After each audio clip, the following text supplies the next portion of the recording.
The void is silent. It is an endless velvet black, punctuated only by the distant cold fire of a billion stars. Then a crackle. A voice cuts through the static, traveling across 250,000 miles of emptiness. Houston, tranquility base here.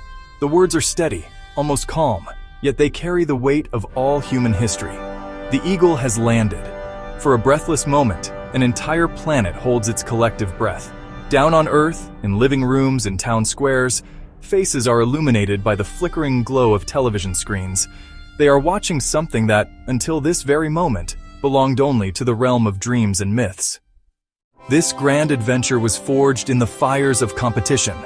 In the middle of the 20th century, two great superpowers, the United States and the Soviet Union, were locked in a tense rivalry known as the Cold War. The race began with a simple, beeping sphere.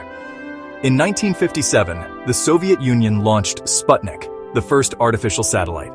That call came from a young president, John F. Kennedy. He stood before his nation and issued a breathtaking challenge. "We choose to go to the moon in this decade," he declared, "not because it is easy, but because it is hard." The vessel for this historic journey was Apollo 11, and at its heart were three men, entrusted with the hopes of a planet. There was Neil Armstrong, the mission commander, a quiet, focused engineer and former test pilot. He was known for his incredible calm under extreme pressure. Their journey began on a pillar of fire. On July 16, 1969, the mighty Saturn V rocket ignited. It was the most powerful machine ever built by humankind, a controlled explosion of immense force that shook the very ground for miles around. For 3 days, they traveled through the silent void. Their home, a tiny capsule named Columbia, coasted through space, with Earth shrinking behind them to a beautiful, swirling ball of blue and white. Upon reaching the moon, Armstrong and Aldrin moved into the smaller lunar module, a fragile-looking craft named Eagle. The landing was the most critical and dangerous part of the entire mission. Inside the Eagle, alarms began to sound.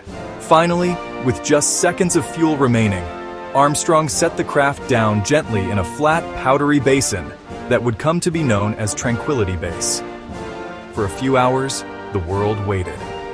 Then, the hatch of the lunar module opened, revealing a ladder descending into the profound blackness of space. He lowered his foot, and it gently pressed into the fine, gray lunar dust. At that precise moment, a human being was standing on a world that was not the Earth. His voice, transmitted across the vast emptiness, was clear and historic. "That's one small step for a man," he said, "one giant leap for mankind." Soon, Buzz Aldrin joined him on the surface, and together they explored this new frontier. They moved with a strange, bouncing grace in the low lunar gravity. They looked up at their home planet, a distant, beautiful jewel hanging in the sky. This Earthrise was perhaps the most powerful image of all. Down on Earth, the planet watched in collective awe. An estimated 650 million people, the largest television audience in history at that time, were glued to their screens. The impact was immediate and profound. Newspapers around the world declared it the greatest event since the dawn of creation. A generation of young people was inspired to become scientists, engineers, and dreamers. The technological innovations developed for the mission found their way into our everyday lives. The image of our beautiful, fragile Earth hanging alone in the void became an icon for the environmental movement, reminding us that we all share one home.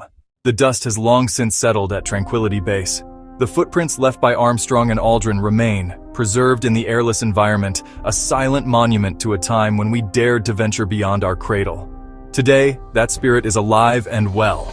A new generation of explorers is looking to the heavens, not in a race between two nations, but as a collaborative effort of all humanity.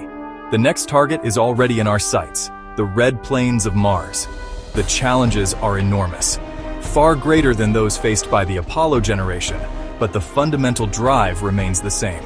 So let us look up at the moon tonight, not just as a beautiful light in the sky, but as a symbol of our own potential.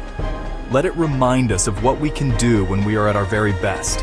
And let us ask ourselves, what is the next giant leap for humankind? The stars are calling to us, just as they called to our ancestors. The future is unwritten, and the cosmos awaits. If you enjoyed this journey through history, help us bring more stories to life. Tap like to let us know, share this video with a fellow history lover, and subscribe to Time Capsule Stories for more moments that shaped our world. Your support keeps history alive.